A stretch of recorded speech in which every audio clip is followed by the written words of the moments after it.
Hello friends, आज हम आप सबके लिए लाए हैं मोदू नॉवल का पार्ट 42। जब लास्ट टाइम हायांग डोंग जियाओसिंग के साथ मिलने गया था, उसके बाद एक एक्सप्रेस डिलीवरी आया था, ताओरान ने कहा।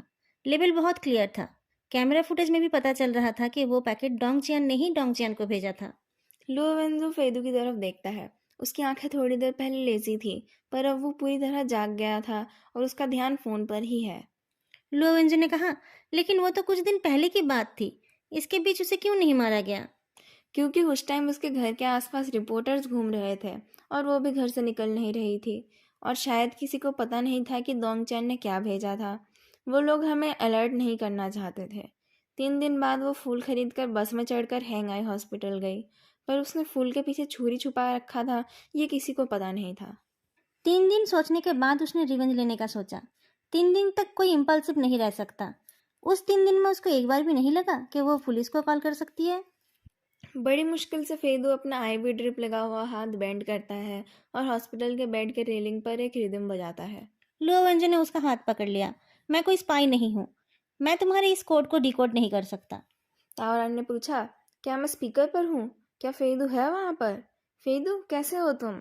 परसों जब मैं आया था तब क्या तुम्हें पता चला था?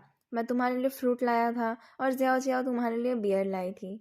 वो सब फ्रूट्स तो लो वेंजो के पेट में ही गए हैं, और बियर बॉटल को ऐसे रखा गया है जैसे कि वो एक कैदी हो। तावरान ने कहा, तुमने तो हमें डरा ही दिया था। लाओ लुओ तो। लो वेंजो ने जल्दी उसे इंटरप्ट कर दिया। वो अभी बात नहीं कर सकता है। वो खा भी नहीं सकता। इसलिए मैंने ही सब खा लिया है। अब बेकार की बातें छोड़कर काम की बात करो। अगर कोई दोंग जियाओजिंग को फॉलो कर रहा था तो हमें दिखाई क्यों नहीं दिया? लुओवेंजो के इंटरप्शन से तावरान भूल गया कि वो क्या बोल रहा था। उसका फोकस काम पर वापस आ गया, क्योंकि हम गलत जगह पर फोकस कर रहे थे। डोंग जियाओचिंग जब फूल खरीदने गई थी तब उसके रास्ते में 8 सर्विलेंस कैमरा थे। फिर वो वहीं से एक बस में चढ़ गई थी। हमने ध्यान दिया उन 8 कैमरा पर, उस बस स्टॉप से चढ़ने वाले पैसेंजर्स पर और उसके बस के पीछे चलने वाली गाड़ियों पर बाद में जब हमने सिविलियन सिक्योरिटी कैमरास को देखा तब हमें एक बाइकर दिखा। लोरेंजो फेदू की ड्राई उंगलियों को घिस रहा था। उसने पूछा, बाइकर? जो लोग अपने आप को पूरी तरह कवर करके रखते हैं? हाँ, वो बस स्टॉप से 100 मीटर पीछे खड़ा था। फिर वो शॉर्टकट लेकर बस के पहुंचने से पहले अगले स्टॉप पर पहुंच गया था और बस में चढ़ गया था। फिर वो 2 स्टॉप बाद उतर भी गया। वो दोंग जियाओचिंग के पास नहीं गया था, तो हमने पहले उसे नोटिस नहीं किया था। ये तो कोइंसिडेंस भी हो सकता है। नहीं, जिस चोरी की कार से दोंग जियाओचिंग को मारा गया था, वो कार उस बस स्टॉप और उसके अगले बस स्टॉप के बीच ही खड़ी थी जहां वो उतरा था। ये पता चलने के बाद हमने आसपास के बाकी कैमरास को सर्च किया तो पता चला कि वो दोंग जियाओचिंग को पहले से ही फॉलो कर रहा था, पर वो उसके पीछे नहीं आगे चल रहा था और उन सब कैमरास को अवॉइड कर रहा था जिसमें दोंग जियाओचिंग आ रही थी। अगर वो फूल देकर आ जाती तो शायद वो लोग उसे कुछ नहीं करते, पर उसके हमले से उन्हें पता चल गया कि उसे ऐसा कुछ पता है जो उसे पता नहीं होना चाहिए था। पर एविडेंस? लोरेंजो एक गहरी सांस छोड़ता है। हमें की एविडेंस चाहिए। फिर वो लोवेंजो के हाथ से अपने हाथ को फ्री करके लोवेंजो की हथेली पर कुछ लिखने लगा। लोवेंजो ने फिर से उसका हाथ पकड़ लिया। तावरान से बात खत्म करके उसने कहा, तुम बस एक ऑडिटर हो। तुम हर बात पर अपनी राय देने क्यों आ जाते हो? अगर ये आईवी निकल गया तो मैं तुम्हें पीटूंगा। फेदू हेल्पलेसली देखता है। मुझे लगता है कि तुम इस केस को मुझसे अच्छा समझ रहे हो। पिछली बार तो तुम्हें काम की बात के बदले पर्सनल इन्फॉर्मेशन चाहिए थी। नेक्स्ट टाइम तुम्हें क्या चाहिए होगा? फेदू अपना हाथ हिलाता है तो लोरेंजो उसका हाथ छोड़ देता है। फेदू उसकी हथेली पर कुछ लिखता है। लोवेन जो हैरान होकर देखता रहता है, फिर हंसकर फेदू के चेहरे को पोक करता है। सपने में डार्लिंग। फिर वो सावधानी से फेदू के होठों को अपने होठों से छूता है। सो जाओ, मैं बाद में आकर तुम्हारे साथ डिनर करूंगा। फिर वो फेदू का कवर ठीक करता है, टीवी बंद करता है और कर्टन्स बंद करता है। फिर बाहर बैठे नर्स को कुछ बोलकर अपने क्रच के सहारे चला जाता है। फेदू उसे पीछे से देखकर सांस छोड़ता है। उसे ठंड लगने लगी थी। और 2 हफ्ते बाद लोवेंजो अपने काम पर वापस गया। जिस दिन उसने फिर से जो फैमिली के केस को अपने हाथ में लिया, उसके अगले दिन किसी ने पुलिस हॉटलाइन पर कॉल करके एक केस रिपोर्ट किया। यान सिटी के पिंग आर्ट डिस्ट्रिक्ट में एक पुराना अपार्टमेंट बिल्डिंग था, जो पहले ऑफिस बिल्डिंग हुआ करता था। उस अपार्टमेंट को बहुत दिनों से रिपेयर नहीं किया गया था और उसका रेंट कम था। लोग आते जाते रहते थे और वहाँ कुछ ना कुछ गड़बड़ होती रहती थी। एक घर से बहुत बदबू आने लगी थी, तो लोगों का जीना मुश्किल हो रहा था। पास ही एक प्रेग्नेंट लेडी रहती थी, जो उस बदबू को सह नहीं पा रही थी। पर उस घर में नॉक करके भी कोई रिस्पॉन्स नहीं मिल रहा था। प्रॉपर्टी मैनेजमेंट से भी कोई मदद नहीं मिली तो वो लोग लड़ने लग गए और बाद में पुलिस को खबर दी गई। लोकल पुलिस स्टेशन से 2 पुलिस वाले उनके डिस्प्यूट ठीक करने गए थे, पर उस लेडी के फैमिली वालों ने उस अपार्टमेंट का दरवाज़ा ही तोड़ दिया, तो बदबू से सबका बुरा हाल हो गया। एक ओल्ड पुलिसमैन को उस स्मेल से कुछ याद आया तो वो शू कवर और ग्लव्स पहनकर अंदर गए। पूरे घर में सर्च करने के बाद उन्होंने फ्रिज का दरवाज़ा खोला। लुओवेंजो को क्रच की आदत पड़ गई थी। वो कहीं भी जा सकता था। अपनी क्रच को एक शॉर्ट की तरह अपने पीछे पकड़कर एक पैर में खड़े होकर उसने फ्रिज के अंदर झांका। फ्रिज में एक लाश थी। कोई बिल पे नहीं कर रहा था तो 1 महीने पहले उस अपार्टमेंट की बिजली काट दी गई थी। लैंगची और लुओवेंजो को सपोर्ट देना चाहती थी, पर वो उस बदबू को सह नहीं पा रही थी। दूर जाते हुए उसने पूछा, बॉस, आपको बदबू नहीं लग रही है? एक पुलिस ऑफिसर जो किचन में भी काम करता हो, उसे अपनी डेली लाइफ में बहुत तरह की बदबू सूंघनी पड़ती है। तुम लोगों को अभी ज़्यादा एक्सपीरियंस नहीं है। लुओवेंजो हाथ हिलाकर बोलता है। मैंने देख लिया है, अब ले जाओ इसे। तावरन ने एक फोल्डर पास किया जिसमें 3 पेपर्स में 3 लोगों की फ़ोटो और पर्सनल डिटेल्स थी। फर्स्ट पेज में दोंग जियाओचिंग की फ़ोटो थी, जिसको एक रेड पेन से क्रॉस किया गया था। उस फोटो की वजह से ये केस सिटी ब्यूरो के पास गया था। उस घर में उस फ्रिज के अलावा एक गंदा सा क्लॉथ काउच था, एक छोटा कॉफ़ी टेबल, एक पुराने स्टाइल का कैबिनेट, एक धूल से ढका हुआ टीवी और एक सिंपल कैंप बेड था। घर में बहुत सारा कचरा भी भरा हुआ था। कैबिनेट में साफ कपड़ों के साथ साथ क्राइम्स के लिए इस्तेमाल किए जाने वाले बहुत सारे टूल्स भी थे। कैबिनेट के बीच में एक काइंडली फेस्ड पोर्सिलियन बुद्धा था और उसको सर्कल करके बहुत सारे नोट्स रखे हुए थे। जियाओ हायंग ने बताया कि उस आदमी के वॉलेट में जो आईडी मिली है, उसमें लिखा है कि उसका नाम वांग जिंगजिंग था और वो 39 ईयर्स का था, पर वो आईडी फेक थी। लुओ वेंजो ने क्रिमिनल डेटाबेस से उस आदमी के बारे में पता करने का ऑर्डर दिया। तावरान ने कैबिनेट के पैसे को काउंट करके बताया, यहाँ टोटल 1,20,000 युआन है। दोंग जियाओचिंग की फ़ोटो के पास यही नंबर लिखा हुआ है। शायद ये पैसे उसे दोंग जियाओचिंग को मार के मिले हैं। यहाँ जो फूड डिलीवरी के बिल्स हैं, उसमें लास्ट बिल दोंग जियाओचिंग के मौत के पिछले दिन का है। उसे मारने के बाद ही शायद ये मारा गया। 1 महीना हो गया है। अगर पिंगयन डिस्ट्रिक्ट के सिक्योरिटी कैमरा फुटेज अभी तक डिलीट नहीं किया गया है तो कुछ क्लू मिल सकता है। तुम जाकर देखो, लुओ वेंजो ने कहा। तावरान उसकी तरफ देखता है तो लुओवेंजो गर्दन हिलाता है। जो हेड कवरिंग और ग्लव्स वहाँ पर थे, उसे वो पहचानता था। वो कार ड्राइवर यही सब पहना हुआ था। लुओवेंजो जिस की एविडेंस का इंतज़ार कर रहा था, वो शायद उसे मिल गया है। फोटोग्राफ और डीएनए से पता चला कि उस आदमी का असली नाम वांग ली था। वो एक लॉन्ग डिस्टेंस ट्रक ड्राइवर हुआ करता था, पर गैम्बलिंग की वजह से उसका बहुत उधार हो गया था। वो अपने क्रेडिटर को चाकू मार के फरार हो गया था। मेडिकल एग्जामिनेशन से ये कंफर्म हो गया कि वो पॉइजन से मरा था। उसके पेट में पॉइजन के साथ बियर भी था। फ्लोर पर भी पॉइजन मिक्स्ड बियर गिरा हुआ था, पर किसी बॉटल में पॉइजन वाला बियर नहीं मिला। एक पानी से आधी भरी हुई केटली भी मिली। शायद उस आदमी ने अपने गेस्ट को पानी पीने के लिए दिया था। जो आदमी पैसे देने आया था उसी ने शायद इसे जहर देकर मारा है और फिर उसकी बॉडी को फ्रीज में डालकर चला गया, ताकि उस बॉडी को मिलते मिलते बहुत देर हो जाए और बहुत सारा एविडेंस मिट जाए। वो अपने साथ वो बियर का बॉटल और वो कप भी ले गया जिसमें उसे पानी दिया गया था। सब कुछ परफेक्ट होता अगर वो फोल्डर वांगली के पिलो के नीचे छुपा हुआ नहीं होता और उस कप का कोई ढक्कन ना होता। वांगली जब तड़प रहा था तब वो बियर बॉटल और उस कप का ढक्कन गिर गया था। बॉटल से बियर गिर गया और उस कप का ढक्कन टूट गया। जहर देने वालों को लगा कि उसने सारे टुकड़े उठा लिए, पर उसे पता नहीं चला कि काउच के नीचे एक टुकड़ा रह गया और उस टुकड़े पर जेंग कैफेंग का फिंगरप्रिंट था। 38 साल से जेंग काइफेंग जो जुनमाओ के सामने अपनी लॉयल्टी दिखा रहा था, पर साथ में वो एक लॉन्ग टर्म कॉन्स्पिरेसी भी कर रहा था।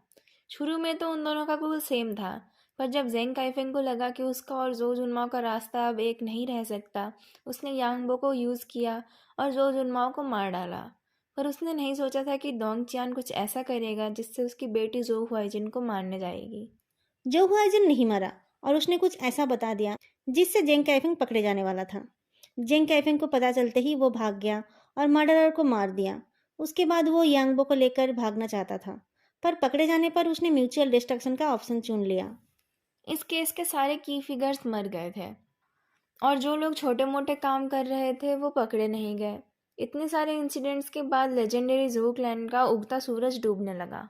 फेइडू ताओरन से फ़ोन में इस केस के बारे में सुन रहा था। उसने कहा, थैंक यू भैया, मैं समझ गया। लास्ट 1 महीने में फेदू ने बहुत इम्प्रूव कर लिया था। वो चल तो नहीं पाता है, पर अपनी बॉडी को हिला लेता है और थोड़ी बहुत बातें कर लेता है। जो हुआजिन उससे मिलने आया था, उसकी हालत फेदू से भी बुरी थी। वो स्टिपली बैठकर चुपचाप फेदू और तावरान की बातें सुन रहा था। व्हीलचेयर पर बैठा फेदू सामने झुकता है। मिस्टर जो, आपको बार बार सुनना अच्छा नहीं लगता होगा, पर मैं फिर से आपको शौक जताता हूँ। जो हुआजिन ने आंखें बंद कर ली। फेदू अपने चश्मे के अंदर से ऐसे देख रहा था जैसे कि वो जो हुआ है जिनके स्किन और मांस के अंदर तक झांक रहा हो। पर मुझे ये समझ नहीं आया कि जेंग काइफेंग ने आपके पिता को मारने के लिए इतना इंतज़ार क्यों किया। जब जो हुआजिन ने मुंह खोला, तब उसकी आवाज़ ठीक से निकल नहीं रही थी। गला साफ करके वो बोलने लगता है। जो जुनमाओ का हेल्थ हमेशा अच्छा था, पर पिछले साल फिजिकल एग्जामिनेशन के टाइम उनके चेस्ट में एक शैडो दिखाई दिया। बाद में पता चला कि वो एक फॉल्स अलार्म था, पर उसके बाद से वो एक व्हील बनाने की बात करने लगे थे। हुआसिन ने बताया होगा। फेदू गर्दन हिलाता है। ऐसा कुछ बोल रहा था वो। जो हुआजिन बिटरली हंसता है। वो तो मुझे एक्नॉलेज नहीं करते, तो सब कुछ हुआसिन के पास ही जाता।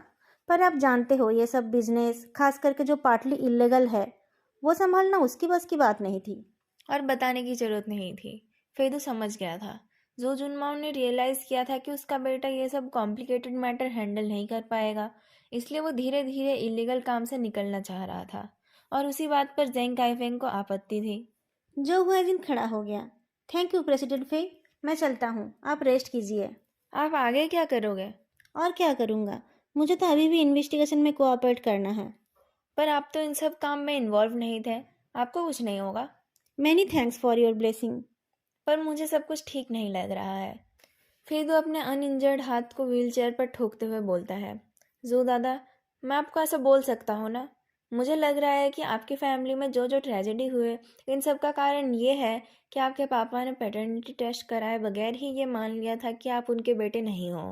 पर क्यों। जो हुआजिन ने उसके तरफ देखा। इसे छोड़कर और भी बहुत सारी चीज़ है जो क्लियर नहीं है। जो दादा, आप तो जेंग काइफन को बचपन से जानते हो। आपको लगता है कि वो ऐसे ही खुद की जान दे देंगे। आपका मतलब? और फिर यांग वो, आप सबको लगता था कि वो कैपेबल नहीं है, तो जेंग काइफन को उससे इतना लगाव क्यों था। हम तो इतना ही इन्वेस्टिगेट कर पाए हैं। आपको नहीं लगता कि शायद जेंग काइफन भी बस एक मोहरा था। जो हुआजिन शॉक्ड हो गया। आपके पास मेरा कॉन्टैक्ट नंबर है। मैं सोच रहा था कि आपकी माँ ने उस सेफ डिपॉजिट में जो रखा था वो सिर्फ एक एक्सपायर्ड मेडिसिन का स्ट्रिप नहीं हो सकता है। आपको क्या लगता है। फेदू ने हल्के से ब्लिंक किया। चलिए, मैं आपको बाहर तक छोड़ देता हूँ। जो हुआजिन एब्सेंट माइंडली चला गया। उसको जाते देख फेदू के होंठों में एक कोल्ड स्माइल आ गई। उसने अपने मोटर पावर्ड व्हीलचेयर को अपने हॉस्पिटल रूम की तरफ मोड़ लिया। रूम के सामने उसे एक लेडी दिखाई दी। उस लेडी की उम्र हो रही थी, पर उससे उनकी ब्यूटी कम नहीं हुई थी। उन्होंने एक dark grey Rafia Tweed suit पहना था। फेदू की नज़र उनके गले में बंधे छोटे से सिल्क स्कार्फ से नहीं हट रही थी। उनकी बॉडी सुंदर और ग्रेसफुल थी। उनके हाथ में खाने का बॉक्स था और पेशेंट के लिए फूल। वो फेदू के रूम के अंदर झांक रही थी। फेदू को लगा कि वो गलत रूम पर आ गई है। वो धीरे से अपना व्हीलचेयर उनके सामने ले जाकर हेलो बोलता है। वो लेडी घूमती है और उनकी आंखें थोड़ी बड़ी हो जाती है। यूथफुल ब्यूटीज तो बहुत है, पर उनकी जैसी मिडल एज ब्यूटी कम ही होती है। फेदू का प्लेबॉय कैरेक्टर जाग उठा।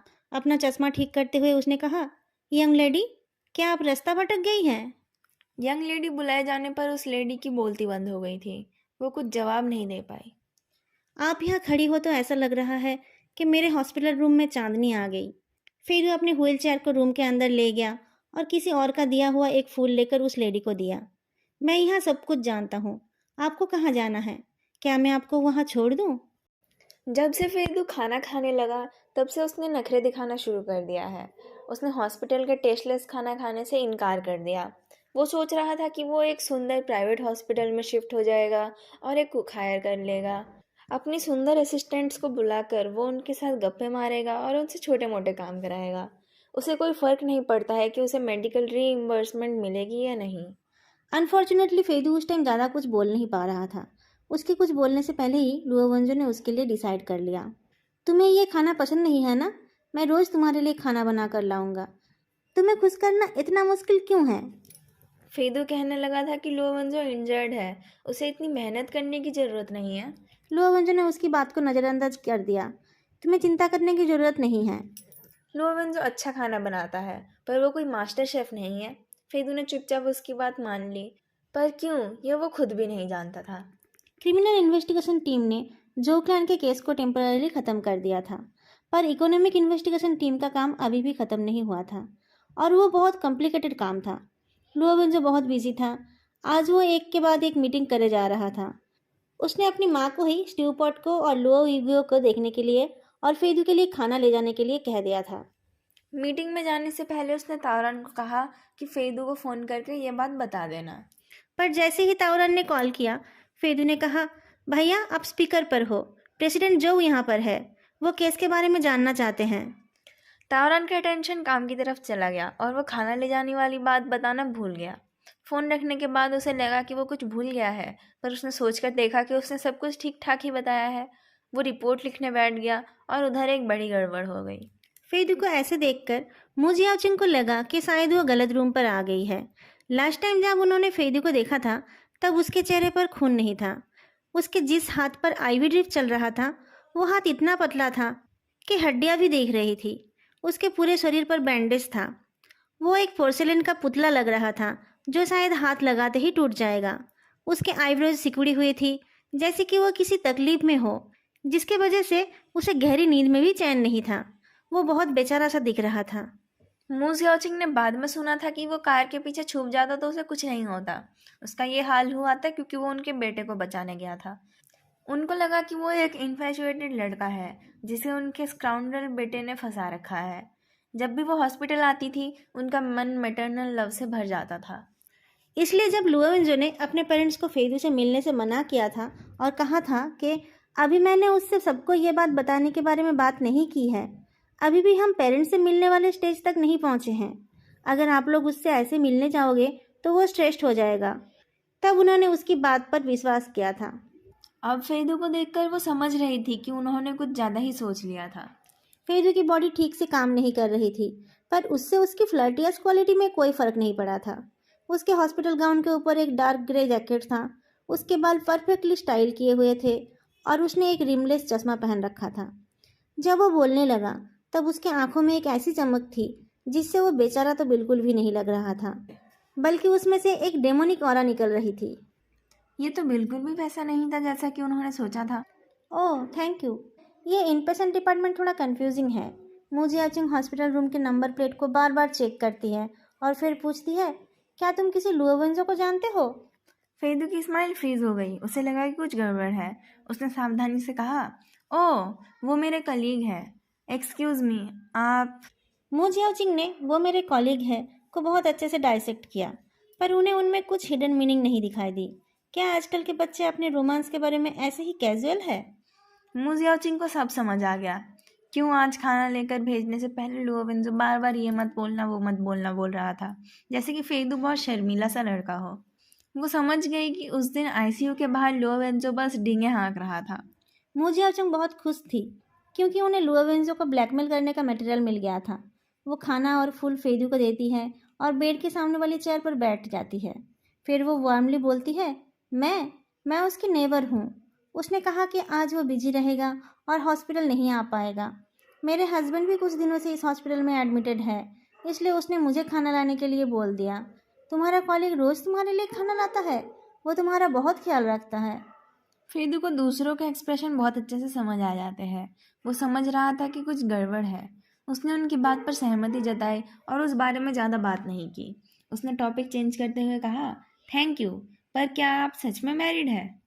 मू जियाओचंग समझ रही थी कि फेदू की बातें इनसिंसियर थी, पर उन्हें बुरा नहीं लग रहा था। वो मुस्कुराकर बोलती है, तुम बहुत अच्छी बातें करते हो। मेरा बेटा तो एक इलेक्ट्रिक पोल के जैसा लंबा हो गया है।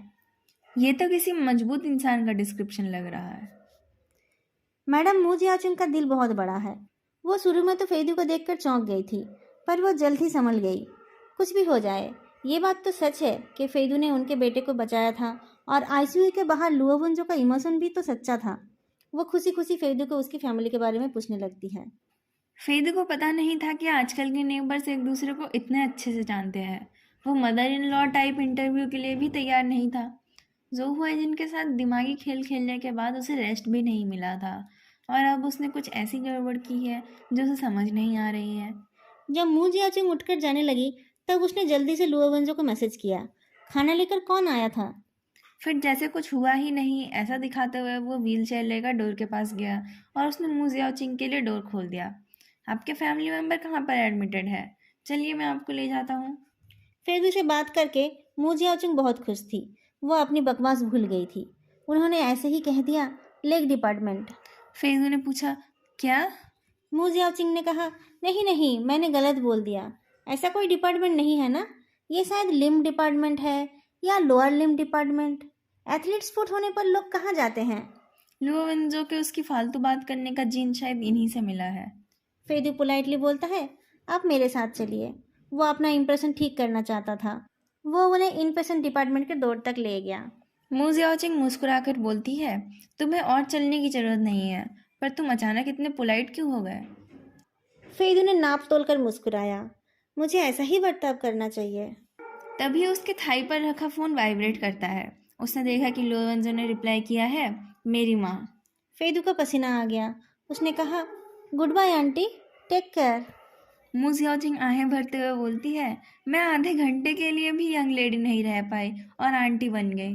फेदू बहुत मुश्किल से अपना एक्सप्रेशन ठीक रखता है। आप इतनी यंग है कि मैंने गलती कर दी थी। I am really sorry. मू जियाओचिंग फेदू की बातों का फर्स्ट पार्ट सुनकर ही खुश थी। वो उसके अपॉलॉजी को इग्नोर करके बोलती है, तुमसे बात करके अच्छा लगा। मुझे बहुत दिन बाद किसी हैंडसम यंग मैन ने फूल दिया है। मुझे लगता है कि लुओ वेंजो को अभी तक नहीं मिला है। फेदू की आंखें बड़ी बड़ी हो गई। उसे समझ नहीं आया कि इसका क्या मतलब हो सकता है। उसके रिएक्ट करने से पहले मू जियाओचिंग ने और ज़्यादा रुथलेसली वार किया, हाँ हाँ, मैं ये फूल घर ले जाकर मेरे ओल्ड मैन को दिखाऊंगी। फिर वो उछलते हुए घर चली गई। अगर फेदू अपाहिज नहीं होता तो वो अब तक उनके सामने घुटनों पर गिर गया होता। मीटिंग के बीच टाइम मिलते ही लुओ वेंजो ने फेदू को कॉल किया। फेदू के मैसेज से वो सोच रहा था कि शायद ताओरान ने फेदू को ठीक से नहीं बताया होगा और उसकी माँ ने भी कुछ गलत बोल दिया होगा। फेदू ने अजीब आवाज में कहा, कुछ नहीं हुआ, आई लव यू सीजियम। लुओ वेंजो जानता था फेदू ऐसे ही कैजुअली आई लव यू बोल रहा होगा, फिर भी वो थोड़ा सा बहक गया। शाम को उसे एक रोज बुकेट मिलता है। उसे लगा कि जरूर फेदू ने कुछ गलत काम किया होगा, पर फूल पाकर वो खुश था और उसने उस बुकेट को लुओ इग्वे से बचाकर अपने स्टडी में रख दिया। 1 महीना और बीत गया। लुओ वेंजो अब और लंगड़ा नहीं रहा है। फेदू भी हॉस्पिटल से रिलीज होने लायक हो गया है। कार के अंदर की हीटिंग स्ट्रांग थी। फेदू को नींद आ गई थी। जब लुओ वेंजो ने उसे पोक किया तब उसने देखा कि वो लोग किसी और जगह पर आ गए हैं। 5 मिनट में मेरा घर आ जाएगा, लुओ वेंजो ने कहा। उठ जाओ नहीं तो तुम्हें ठंड लग जाएगी। आपका घर? लुओ वेंजो कामली बोलता है, हाँ, मैंने सब अरेंज कर रखा है, तुम देख लेना और कुछ चाहिए होगा तो लिस्ट बना देना। फेदू उसकी बात का शायद गलत मतलब निकालता है। वो चुपचाप उसकी बात मान लेता है और सबकॉन्शियसली अपने होंठ को चाटता है। फेदू इससे पहले 2 बार लुओ वेंजो के घर आया है। उसका घर लगभग 100 मीटर स्क्वायर का है, साथ में एक बेसमेंट भी है। एक आदमी के लिए ये थोड़ा बड़ा ही है, पर एक बिलाव उसमें मज़े कर लेता है। घर में हीटिंग ऑन था और मीट बनने की खुशबू आ रही थी, जैसे कि एक वार्म घर उनका वेलकम कर रहा हो। किचन में चिकन पक रहा था, इसलिए लुओ वेंजो जाने से पहले लुओ ईगो को बाथरूम में बंद करके गया था। लुओ ईगो बहुत गुस्से में था और फ्रंट डोर की आवाज़ सुनते ही बाथरूम के डोर को स्क्रैच करने लगा था। बाथरूम से छूटते ही वो अपने स्लेव के ऊपर अटैक करने जाता है। पर अटैक करने से पहले ही उसे फेदू दिख गया और वो जल्दी से अपने जेल में वापस चला गया। फेदू जैसे एक हाउस होल्ड गार्जियन की तरह था। बहुत दिनों बाद लुओ वेंजो शांति से खा पाया। लुओ वेंजो और भी खुश था क्योंकि फेदू ने कोई ट्रिक नहीं की। उल्टा वो लुओ वेंजो की हर बात पर सहमत हो रहा था। अपने ट्रबल मेकिंग कैरेक्टर को साइड करके उसने लुओ वेंजो के अरेंजमेंट को भी एक्सेप्ट कर लिया। पर रात को पता चला कि लुओ वेंजो थोड़ा जल्दी ही खुश हो गया था। दोस्तों, आज का एक्सप्लेनेशन मैं यहीं पर ख़त्म करती हूँ। फिर मिलेंगे अगली वीडियो में। तब तक के लिए बाय।